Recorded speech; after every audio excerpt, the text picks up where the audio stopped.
है ना। तो बॉम्बे स्टॉक एक्सचेंज यानी कि ये दलाल स्ट्रीट भी है।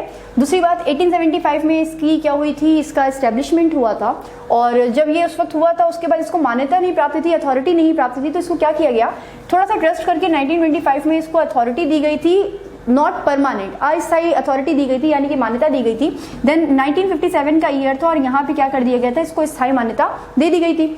उसके बाद क्या किया गया था, आप लोग को रिवीजन करना है, तो 1957 के बाद में आपका ईयर आया था 1995, और आपके बॉम्बे स्टॉक एक्सचेंज में एक सिस्टम स्टार्ट हो गया था, इसको आपने बोला था बोल्ट यानी कि बॉम्बे ऑनलाइन ट्रेडिंग, यहाँ से स्टार्ट हो गई थी। अब आप लोग क्या करने लगे थे, ऑनलाइन ट्रेडिंग भी करने लगे थे। और आपको एक और बात बताऊं कि बॉम्बे स्टॉक एक्सचेंज के साथ साथ में बॉम्बे में ही आपका नेशनल स्टॉक एक्सचेंज भी ओपन किया गया है, एस्टेब्लिश किया गया है। क्यों एस्टेब्लिश किया गया है, मेन रीजन यही था कि बॉम्बे स्टॉक एक्सचेंज में बहुत सारे काम थे, बहुत सारे कामों को अकेला बॉम्बे स्टॉक एक्सचेंज नहीं ले पाता था। ये ठीक उसी प्रकार से हुआ जैसे कि आपका उन स्टेट्स की बात करें, जैसे कि आपका कर्नाटक, यूपी, महाराष्ट्र, बिहार, तेलंगाना, आंध्र प्रदेश, जम्मू एंड कश्मीर, यानी कि ये वो स्टेट्स है जहाँ पे विधानसभा के साथ साथ विधान परिषद भी है, क्योंकि इनकी यहाँ पे पब्लिक का, पॉपुलेशन का बोझ बहुत ज्यादा था, काम का बोझ बहुत ज्यादा था। तो हम लोगों ने बाइकैमरल सिस्टम किया और 2 सिस्टम से या 2 बॉडीज को स्थापित कर दिया ताकि आपका वर्कलोड कम हो सके। ठीक इसी प्रकार से आपका जो बॉम्बे स्टॉक एक्सचेंज है, इसके साथ साथ में हम लोगों ने क्या किया, साइमल्टेनियसली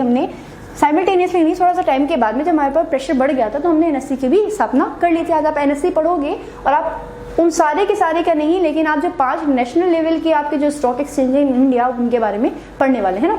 चलिए भाई, 1995 में यानी कि बॉम्बे ऑनलाइन ट्रेडिंग स्टार्ट हुई। और आप क्या कर सकते थे, कुछ लोग आपके दिल्ली में भी रहते थे, तो दिल्ली से भी आप ट्रेड करने के लिए, ट्रेडिंग करने के लिए आपकी एक प्रणाली स्टार्ट हुई, इसको बोला गया दिल्ली ऑनलाइन ट्रेडिंग सिस्टम, यानी कि डॉट्स। ठीक, उसके बाद आपका ईयर आया था 2000 का। इन 2000 में आपका क्या हो गया था, आपका जो 2002 था, आपका बॉम्बे स्टॉक एक्सचेंज था, इसको क्या कर दिया गया था, नेशनलाइज कर दिया गया था, यानी कि आपका राष्ट्रीयकृत कर दिया गया था। ये रिवीजन है, आपने उसमें ज़्यादा बहुत ज़्यादा नहीं पढ़ना।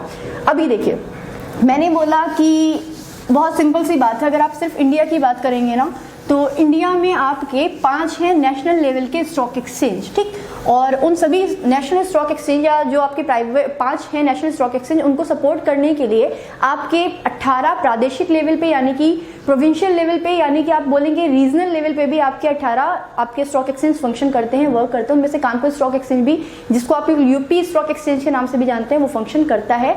काफी दिनों से ये चर्चा हो रही थी कि यूपी स्टॉक एक्सचेंज को बंद कर दिया जाएगा, लेकिन खुद सोचने वाली बात है कि जब एम्प्लॉयमेंट जनरेट नहीं हो रहा है तब हम क्यों इन तरीके की यूनिट्स को बंद करके आपका जो एम्प्लॉयमेंट का जो रेट है उसको और भी ज्यादा नीचे कर दें। खैर, अभी इस सेक्शन पे नहीं आना है। अभी आपने देखना है क्या कि भारत में बीएससी आपका एक हुआ, जो आपका क्या था, आपका नेशनल स्टॉक एक्सचेंज था। इसके साथ में एक है आपका एनएसई, यानी कि नेशनल स्टॉक एक्सचेंज।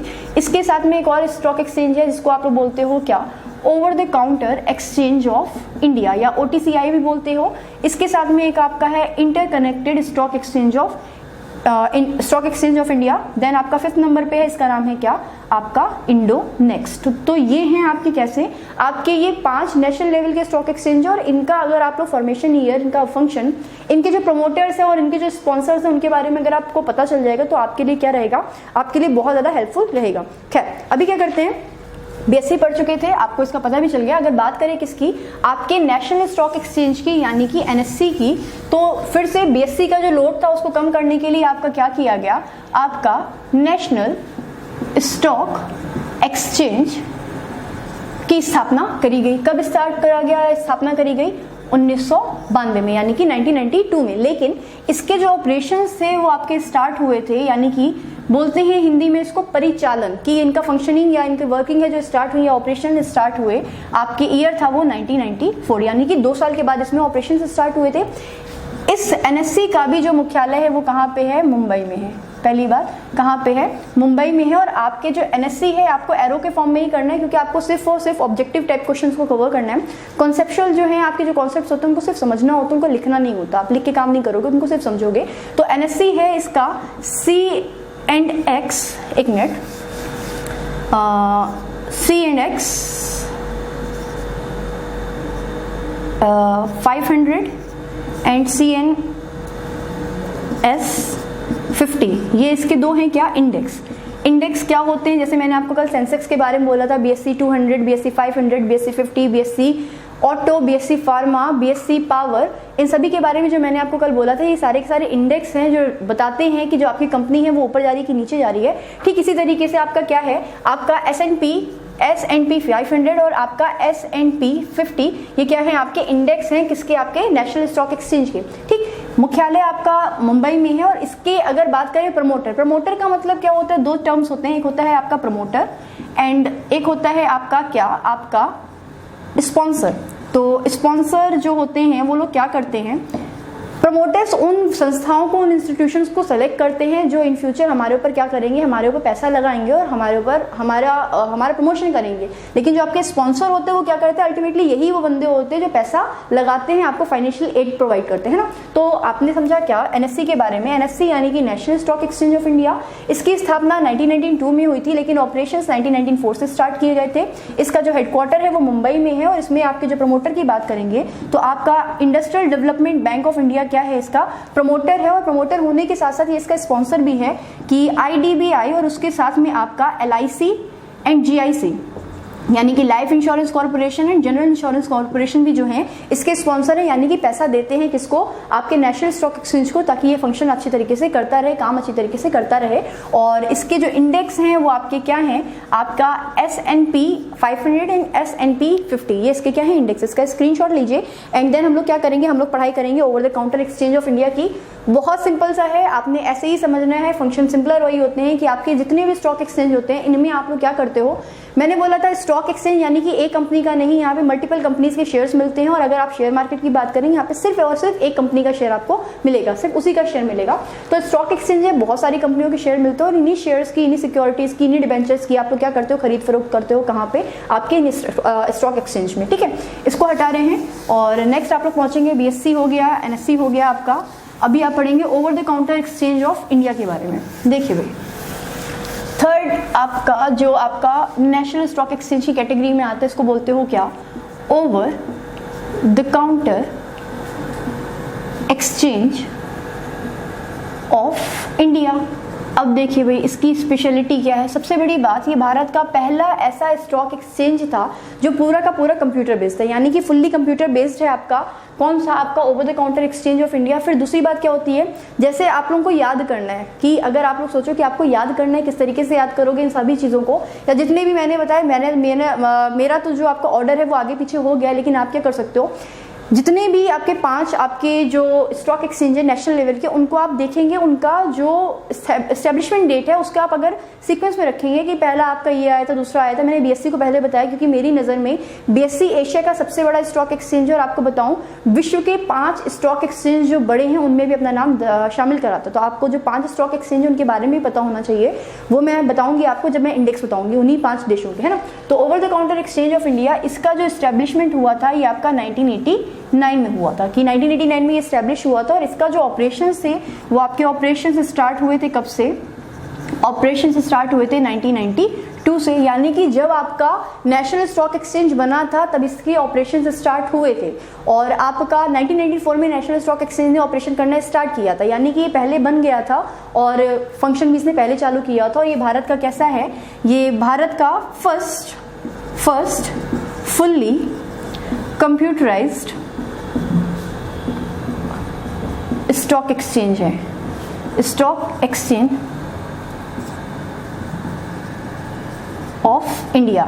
कौन सा है ये आपका over the counter stock exchange of India. अब दूसरी बात क्या करी जाती है कि यही वो आपका कंप्यूटर बेस्ड है, तो आप एक और टर्म इसके साथ में ले सकते हो क्या, कि पहली बार कागजी जो आपके शेयर्स थे उनके स्थान पे आपका कंप्यूटर स्क्रीन बेस्ड पे आपके शेयर्स जो कहाँ मिले थे, वो आपके over the counter exchange of India में मिले थे।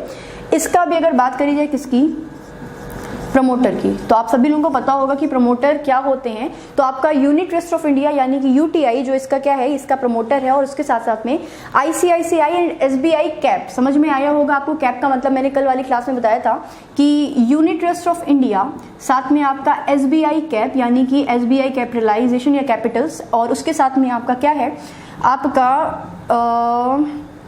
ICICI, इसके क्या हैं आपके, बोला जाएगा ये इनके प्रमोटर हैं। हालांकि आपसे प्रमोटर्स नहीं पूछे जाएंगे, लेकिन आपको थोड़ा सा आइडिया होना चाहिए। फिर से एक और चीज़ होती है कि जैसे कि आप जिनको सिर्फ रटने में बहुत माहिर होते हैं जो लोग, वो लोग क्या करते हैं, वो सिर्फ रट लेते हैं चीज़ों को, और आपका जो रटा हुआ है आप सिर्फ एक एग्जामिनेशन में दे पाओगे और दूसरे एग्जामिनेशन तक आप भूल जाओगे। तो अगर आप समझ के करोगे तो कई बार टॉपिक्स में कुछ इररिलेवेंट पॉइंट्स भी होते हैं, वो जुड़ जाते हैं, ये आपको समझाने के लिए। अदरवाइज आपसे पूछा जाएगा हेजिंग क्या होती है तो आपको नहीं पता होगा, आपसे पूछा जाएगा प्रॉमिसरी नोट होते हैं, जो पी नोट्स होते हैं उनका काम क्या होता है, फंक्शंस क्या होते हैं, तो आपको नहीं पता होगा। लेकिन जब आप सब्जेक्ट पढ़ने लगते हो, सब्जेक्ट में इंटरेस्ट आने लगता है, तो आप हर एक टर्म को लेके आते हो और उन चीज़ों के बारे में क्या करते हो, जानने की कोशिश करते हो। खैर, अभी क्या किया आपने, over the counter exchange of India के बारे में पढ़ा और आपने देखा क्या कि इसकी स्थापना 1989 में हुई थी, ऑपरेशन स्टार्ट हुए थे 1992 में। ये भारत का पहला फुल्ली कंप्यूटर बेस्ड आपका computerised stock exchange of India है। और आपके इसके जो प्रमोटर है वो कौन कौन से हैं, यूनिट ट्रस्ट ऑफ इंडिया, आपका एसबीआई कैप और आपका आईसीआईसीआई। अभी क्या करेंगे, अभी बात करेंगे आप नेक्स्ट स्टॉक एक्सचेंज की, यानी कि आपका कौन सा होगा, आपका होगा interconnected stock exchange of India. देखिए भाई, आइए और बहुत ज़्यादा डेफिनेशन नहीं लिखनी होती, फिर सिर्फ समझना होता है। देखिए फोर्थ यानी कि आपका क्या, ISE यानी कि इंटर कनेक्टेड स्टॉक एक्सचेंज। अभी मैंने बोला कि इंडिया में कैसे हैं, इंडिया में 5 आपके नेशनलाइज्ड या नेशनल लेवल के आपके क्या है, स्टॉक एक्सचेंज है ना, और जो 18 हैं वो आपके कैसे हैं, आपके रीजनल लेवल के आपके क्या हैं, लेवल के आपके स्टॉक एक्सचेंज है। तो ये दोनों मिलाकर के टोटल कितने हो गए आपके, 23 स्टॉक एक्सचेंज हो गए। अब इसमें से देखना है आपको क्या कि ये जो आपके रीजनल हैं, इन रीजनल 18 में से भी आपके कुछ 15 रीजनल स्टॉक एक्सचेंज हैं जिनका ये क्या है, ये आपका कॉर्पोरेट प्लेटफॉर्म है। कौन सा, आपका इंटरकनेक्टेड स्टॉक एक्सचेंज। कहाँ का, आपका इंडिया का। तो ये आपका कैसा है, पहली बात क्या कि स्थापना कब हुई, 1998 में। कब हुई आपकी, 1998 में। किसकी, इंटरकनेक्टेड, या इसको आप लोग ISE भी बोलते हो, तो इंटरकनेक्टेड स्टॉक एक्सचेंज जो ऑफ इंडिया भी बोल सकते हो आप। इसकी स्थापना 1998 में हुई थी। और ये जो स्टॉक एक्सचेंज है ये आपका 15 regional stock exchange of India का कॉर्पोरेट प्लेटफॉर्म है। क्या है आपका, कॉर्पोरेट प्लेटफॉर्म है। और पहली बात तो ये कॉर्पोरेट प्लेटफॉर्म है। इसके बाद में आपका देखा जाता है क्या कि ये भी आपका कैसा है, फुल्ली कंप्यूटराइज्ड है, यानी कि इसके लिए भी आपको जाना नहीं पड़ेगा, आप कंप्यूटर पे बैठे बैठे ही क्या कर सकते हो, काम कर सकते हो। हाँ, लेकिन ये कैसा है, ये आपका पहला नहीं है। पहला कौन सा था आपका, over the counter exchange of India, यानी कि कैसा है, ये आपका फुल्ली कंप्यूटराइज्ड स्टॉक एक्सचेंज है। तो ये था आपका कौन सा, आपका interconnected stock exchange of India.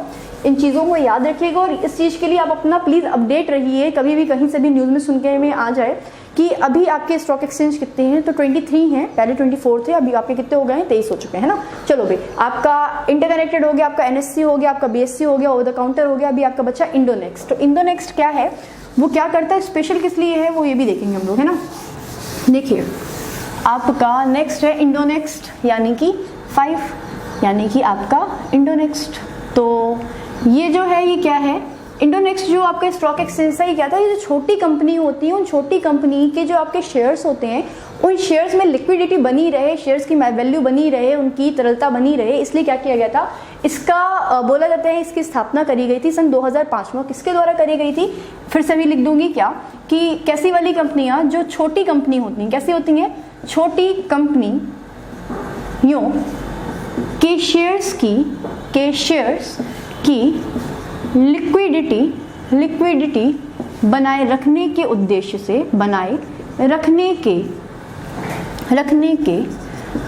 यानी कि ऑब्जेक्टिव से, उद्देश्य से ईयर 2005 में आपकी BSE यानी कि Bombay stock exchange plus FISE यानी कि FESE के द्वारा क्या करी गई थी, इसकी स्थापना करी गई थी। अब ये FISE क्या है, तो ये है आपका क्या, इसका फुल फॉर्म मैं लिख दे रही हूँ क्या कि फेडरेशन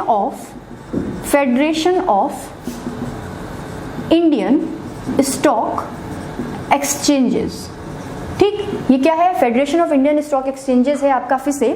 इन दोनों ने मिलकर के क्या किया, सन 2005 में आपकी जो छोटी छोटी कंपनियां होती हैं उनके शेयर्स की लिक्विडिटी को मेंटेन करने के लिए, उनको बनाए रखने के लिए इंडोनेक्स्ट की स्थापना करी। कब करी, 2005 में करी। और ये जो FISE है या federation of Indian stock exchanges है, इसका क्या रोल है आपको ये भी बताऊं कि जैसे कि आपने अभी पढ़ा था इसके पहले आपने इंटरकनेक्टेड स्टॉक एक्सचेंज के बारे में पढ़ा था, तो वो इंटरकनेक्टेड स्टॉक एक्सचेंज क्या करता था, आपके वो जो 18 रीजनल स्टॉक एक्सचेंज थे उनके कॉर्पोरेट प्लेटफॉर्म था, उनमें से 18 में से 15 के लिए, ठीक है। और आपका जो federation of Indian stock exchange है इसमें आपके वो सारे के सारे 18 जो रीजनल स्टॉक एक्सचेंज हैं उनका ये क्या है, आपका रिप्रेजेंटेटिव है। क्या है आपका रिप्रेजेंटेटिव, आपका कौन फिस है, ये रिप्रेजेंटेटिव है या प्रतिनिधित्व करता है, प्रेजेंटेटिव है किसका, उन 18 रीजनल स्टॉक एक्सचेंजेस का, कौन फिस है। और इन दोनों ने मिलाकर के किसकी स्थापना करी, इंडोनेक्स्ट की। इसका एक और नाम है, इसको आप लोग जानते हैं किस नाम से, बॉम्बे इंडोनेक्स्ट।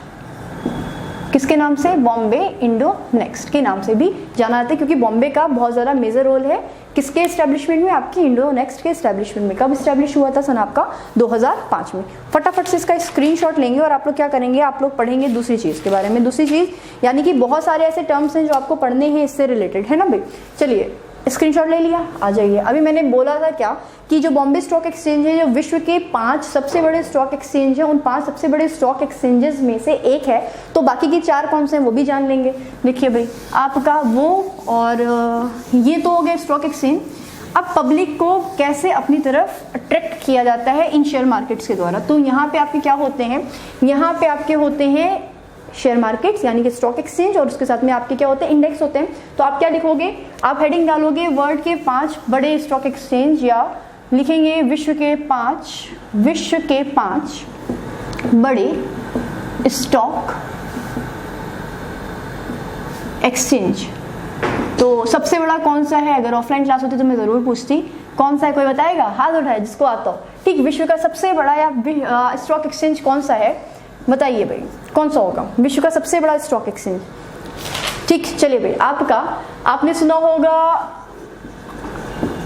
न्यूयॉर्क स्टॉक एक्सचेंज के बारे में, है ना। तो ये जो आपका न्यूयॉर्क स्टॉक एक्सचेंज है, इधर आप लिखेंगे क्या, स्टॉक एक्सचेंज, एंड इस साइड क्या लिखेंगे, इधर लिखेंगे आप उसकी इंडेक्स। इंडेक्स क्या क्या कि वो आपका जो आपके शेयर मार्केट में जो आपके कस्टमर्स होते हैं उनको अट्रैक्ट करने के लिए जो इंडेक्स जारी किए जाते हैं उसको आप लोग बोलते हो क्या, आपके इंडेक्स बोलते हो। वही आपका क्या करते जारी करते हैं। तो आपका जो न्यूयॉर्क स्टॉक एक्सचेंज है विश्व का सबसे बड़ा स्टॉक एक्सचेंज है, और इस स्टॉक एक्सचेंज की जो इंडेक्स है, जो फेमस इंडेक्स है, बहुत सारे इंडेक्स होते हैं ना, जैसे अभी आप लोगों ने पढ़ा BSc power, BSc auto, BSE pharma, BSc आपका PSU, BSE 500, BSE 200, BSE 30, इनके बारे में, निफ्टी 50 के बारे में आपने सुना, आपने सेंसेक्स के बारे में सुना, S&P CNX 500, S&P CNX 50, इन सब के बारे में पढ़ा, जो आपके नेशनल स्टॉक एक्सचेंज के आपके इंडेक्स है। ठीक इसी प्रकार से आपका बहुत सारे इंडेक्स में जो फेमस वाले हैं आपको उसको पता करना है। तो आपका जो न्यूयॉर्क है उसका जो फेमस स्टॉक एक्सचेंज का जो इंडेक्स है उसका नाम क्या है, डो जोन्स। कौन सा है आपका, डो जोन्स, ये आपका फेमस इंडेक्स है, तो आपको इसको याद रखना है। सेकंड जो है आपका न्यूयॉर्क, आपको सभी को पता होगा कि यूएसए में न्यूयॉर्क है, तो आपका न्यूयॉर्क है वहाँ पे है।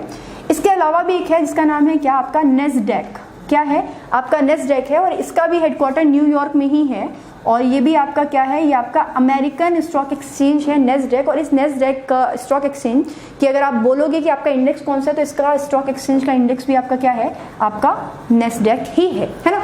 थर्ड जो आपका स्टॉक एक्सचेंज है जिसके बारे में आप बोल सकते हो, जो आपका बोला जाएगा उसका है टोक्यो। टोक्यो यानी कि जापान, और जापान की जो आपका बोला जाएगा टोक्यो, जापान का जो आपका स्टॉक एक्सचेंज है उसका नाम का इंडेक्स कौन सा होगा, कौन बताएगा, कोई नहीं बताएगा, मैं ही बताऊंगी। वही देखो क्या है आपकी निक्केई। कौन सा है आपका, निक्केई। ठीक, एंड टोक्यो के बाद में आपका जो एक और स्टॉक एक्सचेंज है विश्व के बड़े स्टॉक एक्सचेंज, 5 बड़े स्टॉक एक्सचेंज में से एक होता है, इसको आप लोग बोलते हो कौन सा, टोक्यो हो चुका, आपका बचा है फ्रैंकफर्ट।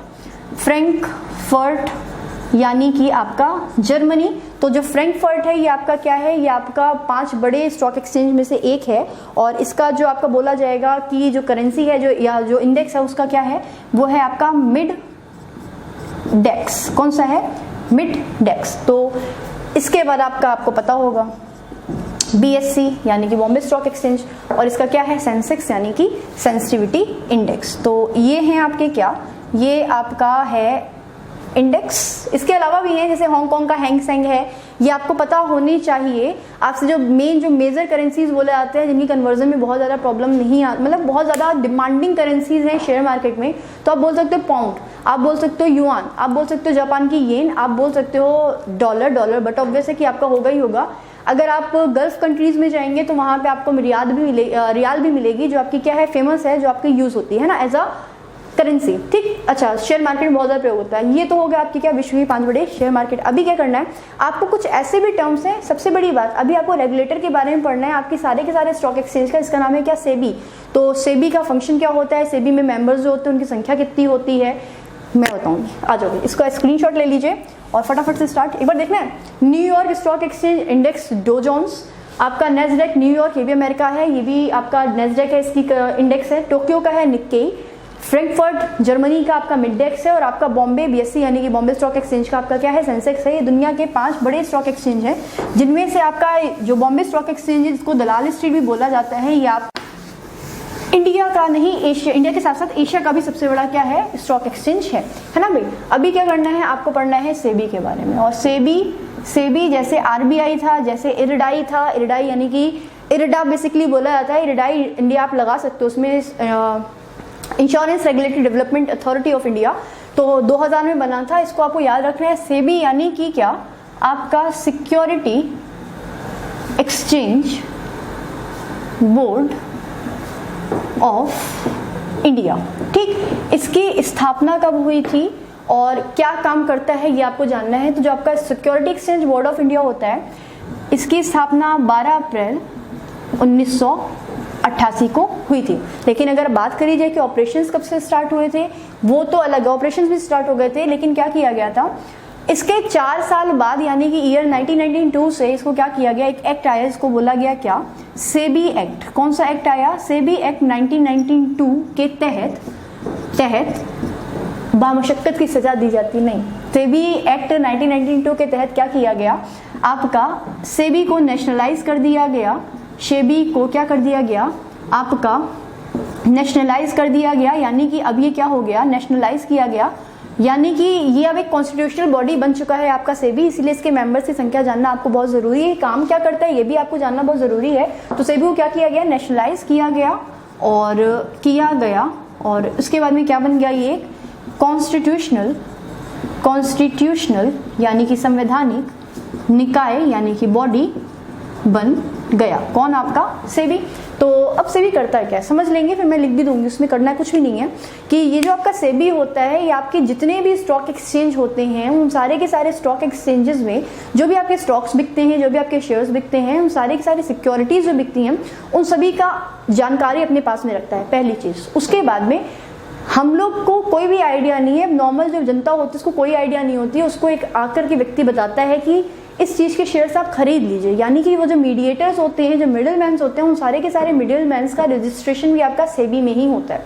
इसके साथ साथ में आपके जो भी इन्वेस्टर्स होते हैं, यानी कि आपका जो आपके ब्रोकर्स हुए, आपके जो जॉबर्स हुए, जो आपके मार्केट मेकर्स हुए, ये सारे के सारे लोग मिल करके जब आपको कन्विंस करते हैं कि इस कंपनी के, इस पर्टिकुलर कंपनी के आप शेयर्स क्या करिए, आप खरीदिए, तो आपकी जो सेबी होती है इन लोगों का भी क्या करता है, रजिस्ट्रेशन करता है। अब आप ऐसे ही आंख बंद करके रजिस्ट्रेशन नहीं करा देंगे, तो आपके जो भी कस्टमर्स हैं उनकी नॉलेज बढ़ रही है कि नहीं बढ़ रही है, उनका एजुकेशन है कि नहीं, एजुकेटेड हैं वो लोग कि नहीं है।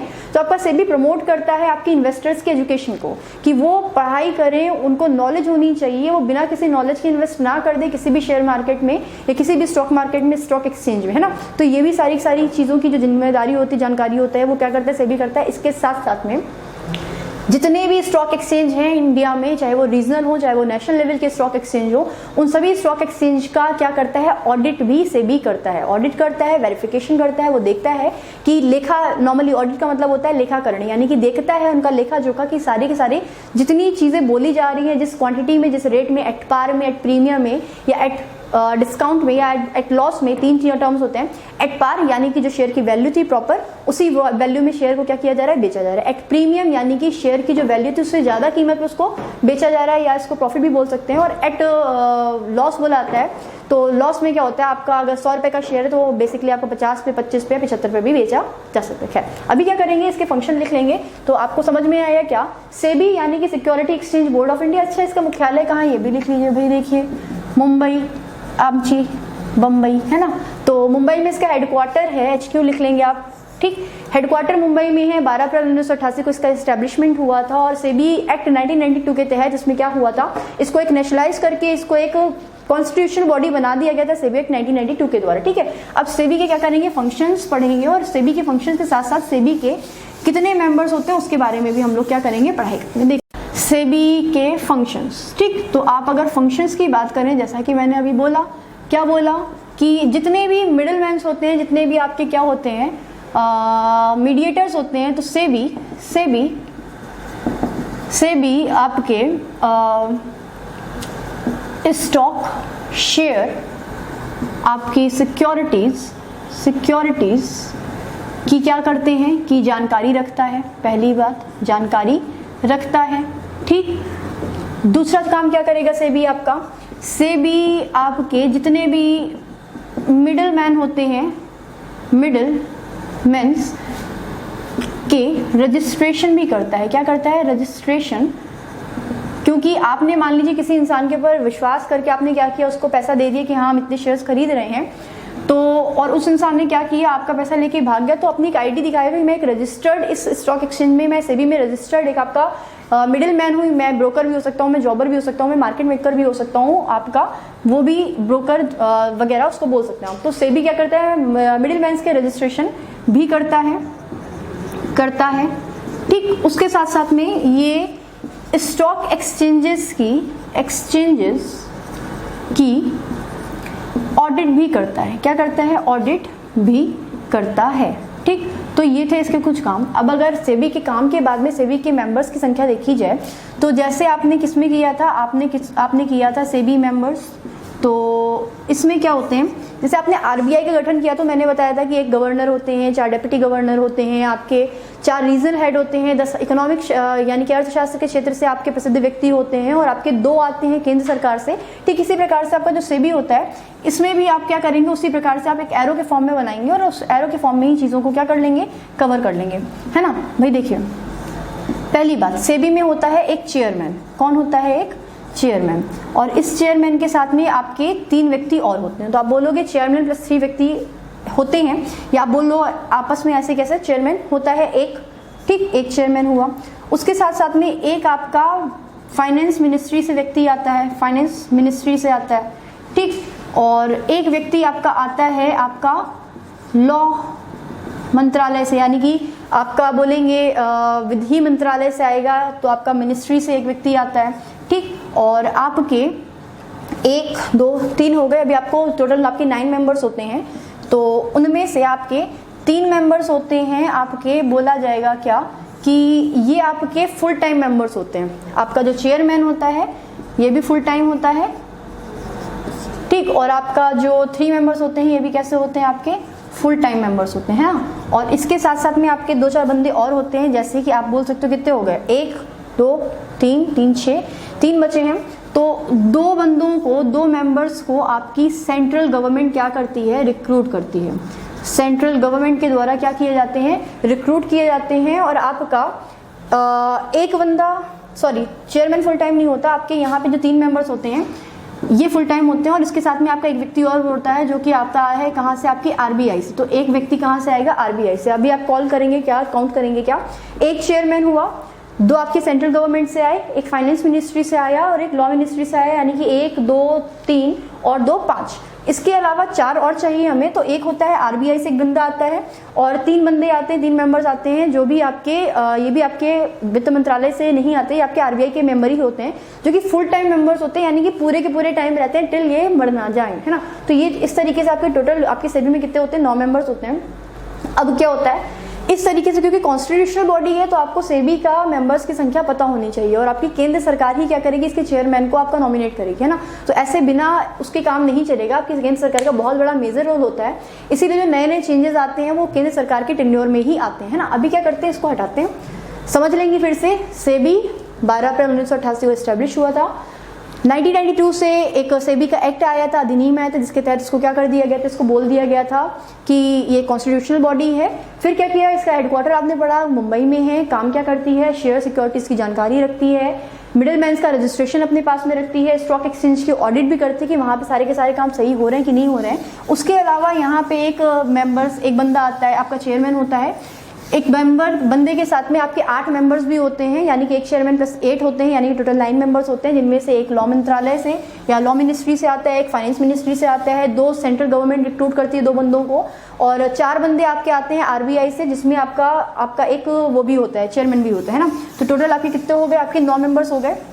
अभी क्या करना है, आपको कुछ व्यक्तियों को पढ़ना है जो क्या होते हैं, मिडिल मैन होते हैं, किसके, आपके स्टॉक एक्सचेंज के, है ना। तो आप करोगे, नेक्स्ट हेडिंग है आपकी क्या, मिडिल मैन, और इनको आपको सिर्फ समझना है, मैं डेफिनेशन नहीं लिखूंगी ज़्यादा, ठीक। जैसे 2-4 चीज़ें मैं बस पॉइंट्स लिखूंगी, आप सुनेंगे और सिर्फ समझेंगे। एक होता है आपका ब्रोकर, कौन होता है, एक ब्रोकर। एक होता है आपका जॉबर, क्या होता है आपका, जॉबर होता है। एक होता है आपका मार्केट मेकर, और एक टर्म सुना होगा आपने बुल, और एक आपने सुना होगा बियर, ठीक। ये कुछ टर्म्स हैं जो आपको पता होने चाहिए। इसके अलावा आपके जो 2 टर्म्स और हैं, जिसको एक होता है आप बोलते हो FII, और एक बोलते हो आप लोग FDI, है ना, समझिएगा। FII कोई भी कंपनी, कोई भी मल्टीनेशनल कंपनी जब किसी देश में आती है तो उसका अपने आप को लिस्ट कराती है, ना। कोई भी मल्टीनेशनल कंपनी जब होगी तभी वो क्या कर पाती है, शेयर मार्केट में अपना नाम लिस्ट करा पाती है। उसकी जो दृष्टिगत या विजिबल जो कैपिटल है वो कितनी होनी चाहिए, 3 करोड़ एटलीस्ट होनी चाहिए, तब वो काम कर अपने शेयर्स जारी कर पाएगी, है ना। तो ये तो मैंने आपको बताया था। तो पहले आप लोग क्या करेंगे, आप समझेंगे FII से और FDI से ही समझेंगे। तो FII और FDI के तहत क्या होता है, इन कंपनी के जो टोटल शेयर्स होते हैं, अगर 100% शेयर्स होते हैं, उनमें से अगर 10% का वो क्या करती है, किसी अन्य कंट्री में इन्वेस्ट करती है, ठीक। तो आप बोलोगे क्या हो रहा है, FII के तहत शेयर्स का इन्वेस्टमेंट हो रहा है, ठीक। और अगर ये क्या कर रही है, 10% से ज्यादा का, से ऊपर का, से कम का अगर इन्वेस्टमेंट अदर कंट्रीज में हो रहा है इन फॉर्म ऑफ शेयर्स, तो आप बोलोगे क्या, FDI, यानी कि ये फॉरेन डायरेक्ट इन्वेस्टमेंट है। और ये कुछ नहीं है, आपका जितने भी व्यापार या जितनी भी कंपनीज होती है उनको इंडिया की तरफ अट्रैक्ट करने के लिए, अदर कंट्रीज को अट्रैक्ट करने के लिए। और फायदा क्या है, सिंपल है ना, आपका जो फॉरेन एक्सचेंज होता है, क्या होता है, आपका जो फॉरेन एक्सचेंज होता है, इसका जो वैल्यू होती है वो बढ़ती है। ऑब्वियस है, हमारे देश के बंदे अगर किसी दूसरे देश में जाके काम करेंगे तो वो जो करेंसी लाएंगे उस कंट्री की करेंसी को लेके आएंगे। हमारे यहाँ के जो फॉरेक्स मार्केट है, यानी कि आपका जो आरबीआई है, आरबीआई में भी करेंसी एक्सचेंज होती है, आरबीआई में ही करेंसी एक्सचेंज होती है। उसके अलावा भी कुछ फॉरेक्स बैंक होते हैं जहाँ पे आप क्या करते हो, करेंसी एक्सचेंज कराते हो। अगर थोड़ा सा पीछे जाइए तो आपको पता चलेगा कि दिल्ली में ऐसी बहुत सारी जगहें थी जहाँ पे करेंसी एक्सचेंज हो रही थी डिमोनेटाइजेशन के टाइम पे। वो लोग क्या कर रहे थे, वो लोग आपकी इंडियन करेंसी को फॉरेन करेंसी में कन्वर्ट करके आपको दे रहे थे। और आप जब फॉरेन में जाते, क्योंकि वहाँ की तो करेंसी चेंज हुई नहीं थी, आपकी इंडियन करेंसी ही, जो आपका 500 का 1000 का नोट चेंज हुआ था, आपने वो 500 1000 का नोट उनको दे दिया और उन्होंने फॉरेन करेंसी आपको दे दी। अब आपके पास फॉरेन करेंसी, इनकेस अगर आप फॉरेन में जाते तो आप वहाँ पर उसको आराम से यूज़ करेंगे। तो और 10% का, 15% का, 20% का रेट लगा के ये काम किए गए थे। तो ये नॉलेज है तो बहुत अच्छी बात है, आपको समझ में आ रहा है। अगर नहीं नॉलेज है तो आपके लिए बेकार है। और आप लोग खुद सोचिए ना, आप लोग क्या बनने वाले हैं, आप लोग सेंट्रल गवर्नमेंट के एम्प्लॉयज़ बनने वाले हैं। हालांकि अगर सही मैं आपको बताऊं तो आप तो तैयारी नहीं करेंगे, ऐसा कुछ नहीं है, आप लोग तैयारी करेंगे, आप लोग एक अच्छे से पद पे जाते हैं, लेकिन ये सिर्फ नाम के लिए होते हैं। आपको सर बुलाया जाएगा, ऐसा कुछ नहीं होता है। आपको एक नॉर्मल एम्प्लॉय, किसी भी कंपनी में आप काम करें, एम्प्लॉय की तरह ही ट्रीट किया जाता है। धीरे धीरे आप लोग का जब प्रोबेशन पीरियड खत्म होता है, तब आपके पास सीनियरिटी आती है, तब आपकी रिस्पेक्ट करी जाती है। स्टार्टिंग में कुछ नहीं होता, आपका प्रोबेशन पीरियड चल रहा होता है, उस पर डिपेंड करता है कि आपने सारी की सारी नकल से तैयारी करी हुई है कि आपने अकल से तैयारी करी हुई है, तब आपका आगे बढ़ते हो और आप लोग काम करते हो। खैर, बातें नहीं करेंगे। फॉरेन एक्सचेंज बढ़ जाता है आपका इसी FII और FDI के थ्रू। और अगर आपकी कंट्री के जो बंदे हैं किसी और कंट्री में कमाते हैं, वहाँ से पैसा लाते हैं, तो उसके थ्रू भी करते हैं। और बाकी जो ये मैंने बताया कि दिल्ली में कई प्लेसेस ऐसे थे जहाँ पे क्या किया था, इंडियन करेंसी जो बंद हो चुकी थी, डिमोनेटाइज हो गई थी, उस करेंसी को दे करके हम लोग ने फॉरेन करेंसी ली थी, क्योंकि वो जो पैसा है वो तो जाके RBI में डायरेक्टली जमा करेंगे, है ना। तो आपकी वो उसमें बहुत ज़्यादा मशक्कत करने की ज़रूरत नहीं थी। और जो बंदा ये काम कर रहा था, उस बंदे को बहुत सारा प्रॉफिट हुआ था ड्यूरिंग दैट पीरियड, है ना। तो अभी आगे बढ़ते हैं, अभी देखिए। और ये बहुत प्रैक्टिकल चीज़ें हैं, ये ऐसी नहीं कि आपको रटने की ज़रूरत है, तो ये बहुत प्रैक्टिकल है। चलिए भाई, आपका अगर ब्रोकर की बात करिए, क्या करता है ब्रोकर? नॉर्मल साधारण आम जनता को जब आपको किसी शेयर के लिए बोला जाता है कि आप शेयर खरीद लीजिए, तो आपके स्थान पे, यानी कि मेरे स्थान पे, अगर मैं बोलूँ कि मुझे SBI के नहीं लेने, HDFC के शेयर्स लेने हैं, तो HDFC के अगर मैं शेयर्स लूँगी तो मुझे तो आइडिया है नहीं, अभी है आइडिया लेकिन नहीं है, मान लेते नहीं है आइडिया, है ना। तो अगर मुझे आइडिया नहीं है और मैं क्या कर रही हूँ, मैं शेयर्स खरीद रही हूँ किसी कंपनी के, तो मैं एक ऐसे बंदे को ढूंढूंगी जो मेरे स्थान पे क्या करे, ट्रेडिंग करे। हम लोग क्या करते हैं, अगर प्रॉपर अगर शेयर मार्केट का देखा जाए तो हम लोग देखते हैं कितने पॉइंट्स पे आपका जा रहा है, कम हो रहा है, बढ़ रहा है, उसके आधार पर हम लोग क्या करते हैं, शेयर को बाईबैक कर लेते हैं, शेयर को छोड़ देते हैं या बेच देते हैं, इस तरीके के काम करते हैं। तो हम लोग इतना फ्रिक्वेंट नहीं कर सकते, हम लोग पूरे दिन अपनी डेस्कटॉप की स्क्रीन पर नहीं बैठ करके देख सकते कि कौन सा ऊपर जा रहा है, कौन सा नीचे जा रहा है। तो ये जो काम होता है हमारे बिहाफ पे कोई बंदा करता है, व्यक्ति करता है, उसको आप लोग बोलते हो ब्रोकर, या हिंदी में इसी को बोलते हैं दलाल। बहुत गंदा टर्म है, मत बोला करिए, ठीक। तो आप लोग बोलेंगे क्या, ब्रोकर बोलेंगे सिंपली, है ना। तो जो ब्रोकर होता है वो क्या होता है, वो बंदा होता है जो आम जनता के स्थान पे बैठ करके ट्रेडिंग करता है। समझ में आया, क्या बोलोगे, आम जनता के स्थान पे ट्रेडिंग करता है।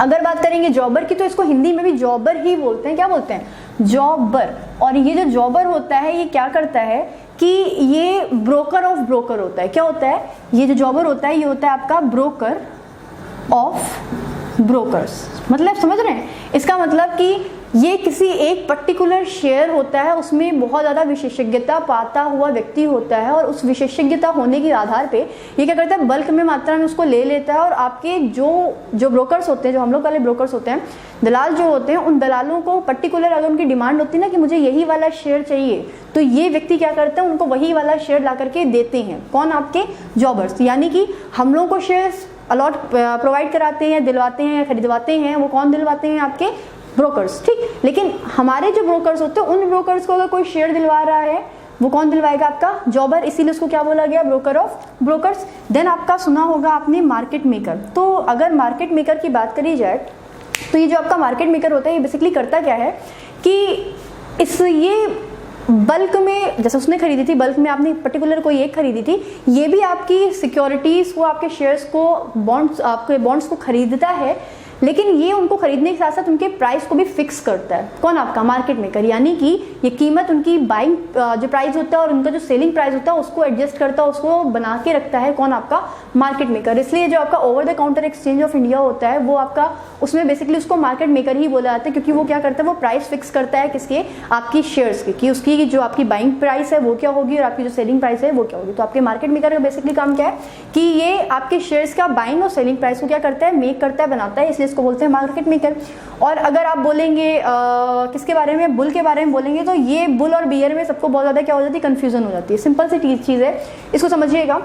अगर आपको चाहिए तो मैं दोबारा से बता देती हूँ, जो ब्रोकर्स होते हैं वो हम लोगों के स्थान पे, साधारण आम जनता के स्थान पे क्या करते हैं, आपके ट्रेडिंग करते हैं। तो उनका काम था क्या, ब्रोकर, इसलिए इन लोगों को कमीशन भी मिलते हैं ना। और आपके जो जॉबर होते हैं वो इन ब्रोकर्स के ब्रोकर्स होते हैं। यानी कि इन लोगों को जब कोई पर्टिकुलर शेयर प्राप्त चाहिए होता है तो इनके पास उस पर्टिकुलर शेयर के बारे में बहुत ज़्यादा नॉलेज होती है, विशेषज्ञता होती है। ये वो सारे के सारे शेयर्स क्या करते हैं, उन ब्रोकर्स को सेल आउट कर देते हैं, उनको बेच देते हैं। और जो आपके मार्केट मेकर होते हैं ये आपके किसी शेयर की, या बहुत सारे जो शेयर्स होते हैं और जो आपके बहुत सारे आपके सिक्योरिटीज होती है, उनके बाइंग और सेलिंग प्राइस को क्या करते हैं, फिक्स करते हैं। अभी आई आपकी बात किसकी, बुल और बियर की, इसको समझना पड़ेगा, इसलिए मैं ये सारी चीज़ें हटा रही हूँ। चलिए भाई आ जाइए। 1 घंटे तक कैसे कोई, मतलब बिना पब्लिक के कोई कैसे बोल सकता है। आइए देखिए भाई, ये मिडिल मैन की बात चल रही थी। आपके एक होते हैं बुल और एक होते हैं बियर। एक था बुल, एक थी बियर, दोनों बोले आ जाइए। अच्छा देखिए, आपका जो ये बियर होता है, बियर यानी कि सुस्त, और जो आपका बुल यानी कि गुस्से में हमेशा भड़का हुआ रहता है। तो बेसिकली क्या होता है, जब आपके शेयर्स आते हैं तो मैंने बोला ना कि हम लोग ट्रेडिंग नहीं कर पाते, हम लोग को आइडिया नहीं होता कि किस तरीके से ट्रेडिंग होती है। तो आपके बुल बियर क्या होते हैं, ये मार्केट को फोरकास्ट कर रहे होते हैं, ये पहले से देख रहे होते हैं कि इन फ्यूचर जो शेयर्स मेरे पास हैं वो शेयर्स क्या होने वाले हैं, वो शेयर्स आपके फ्यूचर में सस्ते होने वाले हैं। तो ये क्या करते हैं, तुरंत उन शेयर्स को बेच देते हैं। क्या करने के लिए, ताकि जो भी पैसा है मैं अभी उनका क्या कर सकूं, मुनाफा अर्जित कर सकूं। तो इन्होंने क्या किया कि फ्यूचर में शेयर्स की कीमत कम होने के कारण शेयर्स को पहले ही बेच देते हैं। क्या करते हैं, पहले ही बेच देते हैं। कौन, आपके बुल, आपके बियर है ना, इसको बोलते हैं क्या, आपके मंदड़िया, हिंदी में बोलते हैं मंदड़िया। एक होता है तेजड़िया, एक होता है मंदड़िया। तो इनकी वजह से क्या होता है, क्योंकि इन्होंने शेयर्स बहुत ज़्यादा बेच दिए तो मार्केट में जो शेयर्स होती है उसकी मात्रा बढ़ जाती है। तो इनकी वजह से क्या होती है, शेयर्स की मात्रा, शेयर्स की क्वांटिटी क्वांटिटी, या बोलेंगे इसको बेसिकली लिक्विडिटी ही बोलते हैं। तो शेयर्स की जो क्वांटिटी होती है, क्वांटिटी मार्केट में बढ़ जाती है। किसकी वजह से? आपके बियर की वजह से। और अगर बात करेंगे किसकी? बुल की, तो जस्ट इसका क्या हो जाएगा? अपोजिट हो जाएगा। फ्यूचर में शेयर्स की कीमत कैसी हो रही है? कम हो रही है, तो इसलिए उन्होंने क्या किया? शेयर्स को पहले ही बेच दिया। और इसमें क्या होगा? फ्यूचर में शेयर्स की कीमत बढ़ जाने की जाने के कारण शेयर्स को पहले ही क्या करेंगे? खरीद लेंगे। और अगर इन्होंने सारे के सारे शेयर्स खरीद लिए हैं तो क्या होगी? मार्केट में शेयर्स की क्वांटिटी होगी वो कैसे हो जाएगी? कम हो जाएगी, है ना। तो आपसे क्वेश्चन कैसे पूछा जाएगा? शेयर्स की क्वांटिटी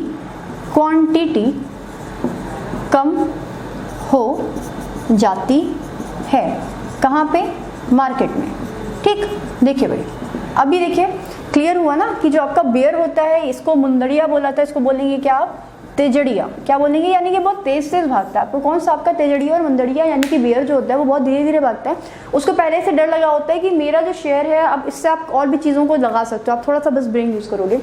फ्यूचर में शेयर्स की कीमत क्या होने वाली है? कम होने वाली है। यानी कि अभी जो उसका कीमत है शेयर की वो उसके हिसाब से सही है, और आने वाले भविष्य में कीमत कैसे हो जाएगी? कम हो जाएगी। तो उसने क्या किया? पहले सारे शेयर्स बेच दिए। और मान लीजिए अगर वो क्या हुआ, अगर आपका जस्ट अपोजिट होगा, उसके शेयर्स की वैल्यू कम नहीं होकर के ज़्यादा होगी, तो इसको नुकसान हो जाता है। और इसीलिए आप लोगों को भी नुकसान हो जाएगा।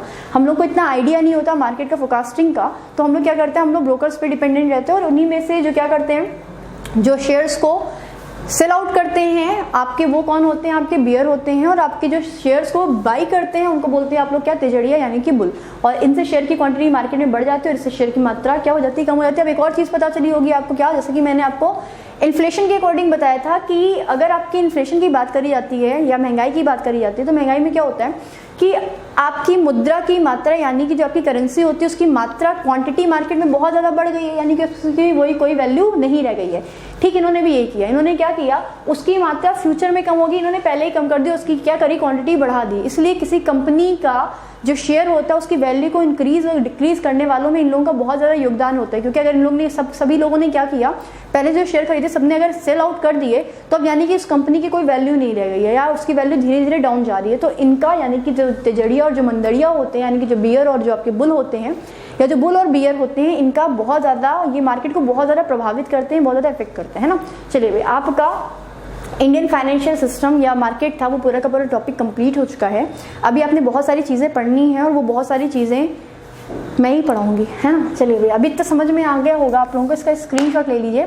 नेक्स्ट टॉपिक स्टार्ट करते हैं। है तो बहुत बड़ा सा टॉपिक, लेकिन मैं बहुत छोटा सा करके बताऊंगी, और उससे ज़्यादा नहीं आएगा। और आपसे क्वेश्चन कैसे पूछा जाएगा कि जब वो बोला जाता है कि जब शेयर्स की क्वांटिटी मार्केट में बढ़ जाती है, तो उस वक्त में आपका जो शेयर्स होते हैं उनको मंदड़िया मतलब जो मंदड़िया होते हैं वो मार्केट में बहुत ज़्यादा होते हैं, डेवलप होते हैं, या बहुत ज़्यादा काम कर रहे होते हैं, कि तेजड़िया काम कर रहे होते हैं। तो आप लोग क्या बोलोगे? आपकी जो मंदड़िया हैं उनका रोल बहुत ज़्यादा होता है, या शेयर्स की वैल्यू को कम करने के लिए किनका रोल होता है? तेजड़िया का कि मंदड़िया का, है ना। चलिए भाई, आइए, छोटा सा टॉपिक थोड़ी सी देर में बताएंगे। बड़ा सा टॉपिक है, इससे जुड़े बहुत सारे टर्म्स हैं, बहुत सारे एस्पेक्ट्स हैं, लेकिन आप लोग जो क्वेश्चन आंसर सॉल्व करोगे, जो मैं आपको पीडीएफ्स प्रोवाइड कराऊंगी, जो भी एमसीक्यूज होंगे आपके, उसमें भी मैं क्लियर करती हुई जाऊंगी। आपका बहुत लंबे समय से आपके सेशंस चल रहे हैं, आप लोग पढ़ चुके हो, आपका इंट्रोडक्शन ऑफ इकोनॉमी पढ़ चुके हो, इंट्रोडक्शन ऑफ इकोनॉमिक्स पढ़ चुके हो, माइक्रो के बारे में पढ़ चुके हो, आप लोग पढ़ चुके हो कैपिटल मार्केट या capital economy, capitalistic economy, state economy और आपकी मिक्स्ड इकोनॉमी के बारे में पढ़ चुके हो। तो ये तो आपने बेसिक पढ़ा था, उसके साथ साथ में आपने क्या किया था? मैंने सबसे पहला टॉपिक इंडियन फाइनेंशियल मार्केट ही उठाया था, क्योंकि ये टॉपिक ऐसा है जिसमें इंटरेस्ट भी आता है कि अगर मैं बोलूँ IDBI, ICICI या मैं सिडबी के बारे में बोलूँ, इन सभी चीज़ों के बारे में आप लोग जानते हैं, तो आप लगेगा कि मैं सब्जेक्ट से रिलेटेड संबंधित कोई चीज़ें आपको बता रही हूँ, है ना। और अगर मैं डायरेक्ट आपकी डिमांड उठा लेती, इलास्टिसिटी ऑफ डिमांड उठा लेती, तो उसमें होता क्या? उसमें ये प्रॉब्लम होती कि आधे से लोग पहले हाथ पर संडे हो जाते कि मैम ये तो मुझे आ ही नहीं रहा, मुझे समझ में नहीं आ रहा है ना, क्योंकि आपको अभी कॉस्ट भी पढ़नी है, आपको इलास्टिसिटी ऑफ डिमांड भी पढ़नी है, आपने डिमांड भी पढ़नी है, आपने सप्लाई भी पढ़नी है, तो वो सारी की सारी चीज़ें भी आपकी क्या होंगी, कंप्लीट होगी। लेकिन एक छोटा सा टॉपिक है, थोड़ी सी देर में कंप्लीट हो जाएगा, और उसके बाद आप लोग पहले आप लोग मैक्रो सेक्शन ही कंप्लीट करोगे, उसके बाद आप लोग किसी आगे सेक्शन में जाओगे, है ना। चलिए भाई, छोटा सा टॉपिक है, यानी कि आपका कौन सा, आपकी नेशनल इनकम, और सिर्फ 4 इक्वेशंस हैं, उन 4 इक्वेशंस को आप लोग लिखोगे और आपका क्या हो जाएगा, क्लियर हो जाएगा टॉपिक। जैसे कि आपका जीडीपी, जैसे कि आपका जीएनपी, जैसे कि आपका एनएनपी एट मार्केट प्राइस, और एनएनपी एट फैक्टर कॉस्ट, या इसी को आप लोग बोलते हो क्या, आपकी नेशनल इनकम। क्या बोलते हो, आपकी नेशनल इनकम। और इसी अगर जो आपकी नेशनल इनकम जो आपकी प्राप्त हो रही है, उससे अगर आपकी देश की पॉपुलेशन को आप डिवाइड कर दो तो आपको पता चल जाती है पर कैपिटा इनकम, है ना। तो अगर जीडीपी की बात करेंगे तो जीडीपी इज इक्वल टू क्या होता है आपका, x प्लस वाई। पहले आप सिर्फ x प्लस वाई के फॉर्म में लिखोगे, एंड बाद में आप लोग क्या करोगे, x का मतलब समझोगे, y का मतलब समझोगे, z का मतलब समझोगे, है ना ऐसा। और जो आपकी जीएनपी होती है वो क्या होती है, जीडीपी, इसको मैं एक्सटेंड भी कर दूंगी, GDP plus z minus Y, है ना। तो यानी कि आपका क्या होगा, आपका x plus Y plus z minus Y, यानी कि minus Y plus Y cancel हो गए, यानी कि आपका क्या हो जाएगा, आपका हो जाएगा x प्लस जेड। और ये दिखाना जरूरी था, इसलिए इसको पूरा सॉल्व करके दिखाया है। फिर अगर आप बात करोगे किसकी, आपकी एनएनपी की एट मार्केट प्राइस की बात करोगे, तो इसमें क्या होता है, आपकी जो जीएनपी होती है उस जीएनपी में से आप लोग क्या कर देते हो, आप लोग डेप्रिसिएशन को सब्ट्रैक्ट कर देते हो, तो आपका मिल जाता है क्या, आपका एनएनपी, ठीक, at market price depreciation. Okay, then आपका क्या है, आपका एनएनपी एट फैक्टर कॉस्ट है, यानी कि आपका एनएनपी एट मार्केट प्राइस में से आप लोग क्या करते हो, इनडायरेक्ट टैक्सेस को सब्ट्रैक्ट कर देते हो, और आप लोग प्लस कर देते हो, ऐड कर देते हो किसको, आपकी सब्सिडीज को, है ना। चलिए भाई देखिए, अब समझिएगा, नेशनल इनकम की बात हो रही है, यानी कि भारत की टोटल इनकम कितनी हो रही है। और ये इसलिए मैं बता रही हूँ क्योंकि हर साल आपके पास में एक चीज़ आती, क्वेश्चन उठ के आता है कि इस गवर्नमेंट के टाइम पीरियड में हम लोगों ने कितनी ग्रोथ करी, हमारी जीडीपी का कितना ग्रोथ हुआ, हमारी नेशनल इनकम कितनी बढ़ी, कितनी नहीं बढ़ी और कितनी घटी। तो जब आप नेशनल इनकम के बात करते हैं, संदर्भ में बात करते हैं, तो सबसे पहले हम लोग जीडीपी में भी देखिए 2 टर्म्स होते हैं। एक आपका बोला जाता है कि इंडिया, ये आप लोगों के लिए क्वेश्चन है, मैं नहीं बताऊंगी इसका आंसर, ठीक है, आप लोग करंट से देखोगे कि इंडिया जीडीपी के मामले में विश्व का कौन से प्लेस पे आया हुआ देश है, ठीक, कि फर्स्ट है, कि सेकंड है, कि थर्ड है, कि फोर्थ है, कि फिफ्थ है, कि सिक्स्थ है, कि सेवंथ है, आपको बताना है। टॉप 10 जो कंट्रीज हैं उनके बारे में आपको पता होना चाहिए, ठीक है, पहली बात। दूसरी बात, परचेजिंग पावर पैरिटी के आधार पर जो इंडिया है उसकी जीडीपी के अकॉर्डिंग उसका कौन सा स्थान है, तो आपको पीपीपी यानी कि पब्लिक प्राइवेट पार्टनरशिप नहीं, परचेजिंग पावर पैरिटी के बारे में पता होना बहुत ज्यादा क्या है, जरूरी है ना। तो वो चीज पढ़ेंगे। अभी बात हो रही है किसकी, नेशनल इनकम की। तो आपने देखा क्या कि मैंने बोला कि जो आपकी जीडीपी होती है, जीडीपी यानी कि आपकी जो ग्रॉस डोमेस्टिक प्रोडक्ट जो होता है, वो फुल फॉर्म है किसका, हिंदी में लिखेंगे किसका, सकल घरेलू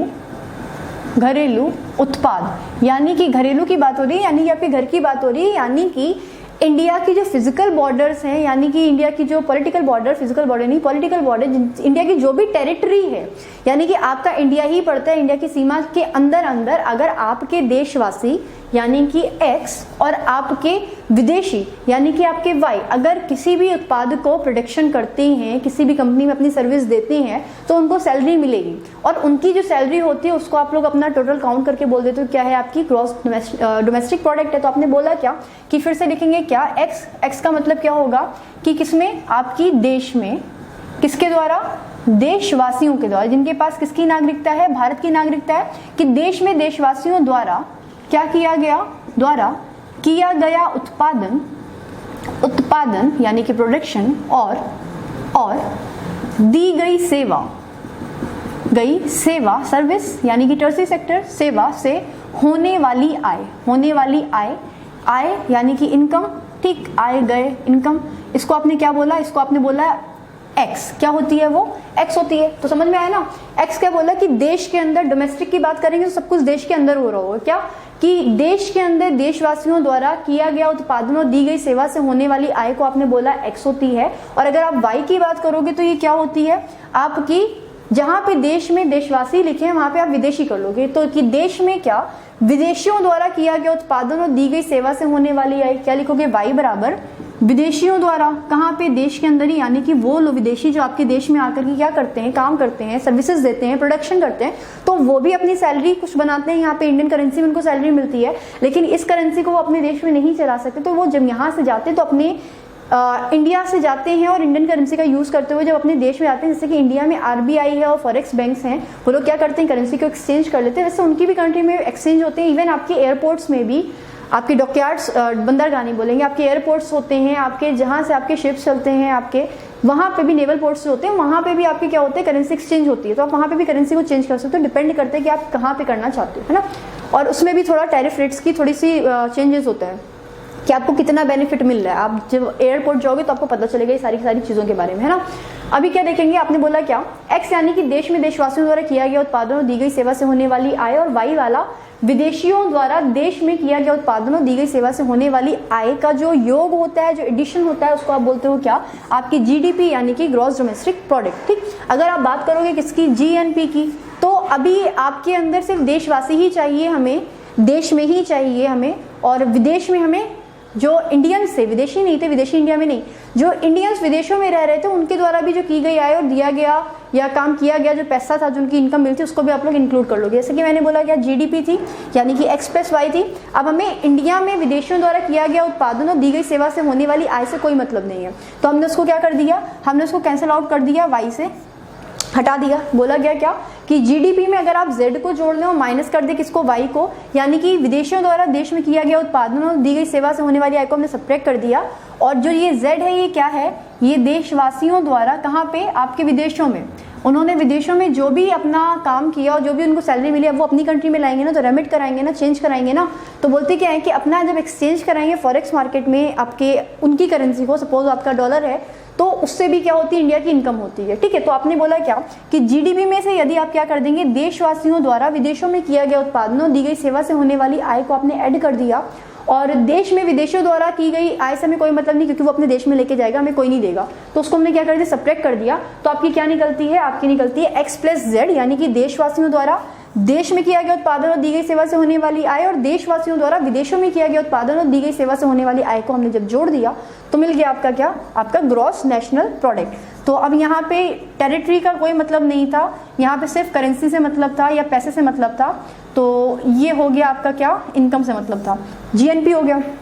अब जब इतनी सारी करेंसी एक्सचेंज होती है फॉरेक्स मार्केट में, तो जरूरी नहीं है कि आपकी करेंसी हमेशा ऊपर ही जा रही हो या नीचे ही जा रही हो, है ना। तो उनके जो मार्क्स में जो फ्लक्चुएशन होता है, जो चेंजेस होते हैं, उनको आप लोग क्या करते हो, आप लोग बोल देते हो डेप्रिसिएशन। तो मैंने बोला क्या, जो नेट नेशनल प्रोडक्ट होता है मार्केट प्राइस, जो मार्केट प्राइस इसीलिए बोला है कि मार्केट में जो मुद्रा की जो वैल्यू चल रही है, जो कीमत चल रही है आपकी करेंसी की, उसके आधार पर आपने क्या किया, डेप्रिसिएशन को सब्ट्रैक्ट कर दिया, किसमें से, आपके इंडियंस की जो भी आय हो रही है उसमें से, यानी कि ग्रॉस नेशनल प्रोडक्ट में से आपने जब डेप्रिसिएशन को सब्ट्रैक्ट कर दिया तो आपको मिल गई क्या, net national product at market price. और अगर इसी net national product at market price में से आपने आपके देश में लगने वाले जितने भी इनडायरेक्ट टैक्स, यानी कि कस्टम ड्यूटी, यानी कि स्टेट ड्यूटी, इवन अभी आप लोग बोलोगे क्या, आपकी जो पूरी की पूरी बोलते हैं जीएसटी के अंदर आने वाले जितने भी टैक्सेस हैं, उन सभी को आप लोग क्या कर लोगे, अगर आप सब्ट्रैक्ट कर लोगे, हटा दोगे, माइनस कर दोगे, और आप जितनी भी सब्सिडीज जो गवर्नमेंट द्वारा, जैसे आपको जो सब्सिडी मिलती है, इसको आप ऐड कर दोगे, क्योंकि अगर आप नहीं देते तो ये आपके पास होता पैसा ना, तो आपको इसको ऐड करना पड़ेगा। तो आप ऐड कर लेते हो तो आपको मिल जाती है क्या, आपकी net national product at factor cost, या नेशनल इनकम इसी को बोलते हैं। अब जो भी आपकी नेशनल इनकम आई, अगर उससे आप अपने देश की पॉपुलेशन या को से डिवाइड कर देते हो तो आपको मिलेगी क्या, आपकी पर कैपिटा इनकम, यानी कि प्रति व्यक्ति आय। और इसी आधार पे आपको क्या किया जाता है, डिसाइड किया जाता है कि जो आपकी कंट्री है वो डेवलपिंग नेशन है कि डेवलप्ड नेशन है कि वो अंडर डेवलप्ड नेशन है। आप लोग बोलते हो ना कि पर कैपिटा, मैंने आपको ट्रिपल L बोला था, लिटरेसी, लिविंग स्टैंडर्ड और आपका लाइफ एक्सपेक्टेंसी, इसके आधार पे आप ह्यूमन डेवलपमेंट को डिसाइड करते हो, है ना। तो ये जो आपको पहली क्लास में मैंने बताया था, तो उसको दोबारा से आके देखना कि आपको बोला जाएगा क्या, आपका जीडीपी ग्रोथ और जीडीपी में जो डेवलपमेंट हुआ है उसमें आपको डिफरेंस समझ में आएगा, है ना। अभी क्या करते हैं, समझ में आया है? चलो ये एनएनपी एट फैक्टर कॉस्ट में आपको ये लिखना है इनडायरेक्ट टैक्स और सब्सिडीज को आप सब्ट्रैक्ट करना है। अभी क्या करते हैं, क्लास को एंड करते हैं, और क्लास को एंड करने के लिए हम लोग करेंगे क्या, सिंपल सी बात है, पढ़ के आइएगा इतना सारा पेशेंस के साथ में, और कैमरे को पढ़ा ली हूँ, समझा करिए बात को, है ना। चलिए अभी एंड करते हैं क्लास को और सब सही रहेगा। Okay bye.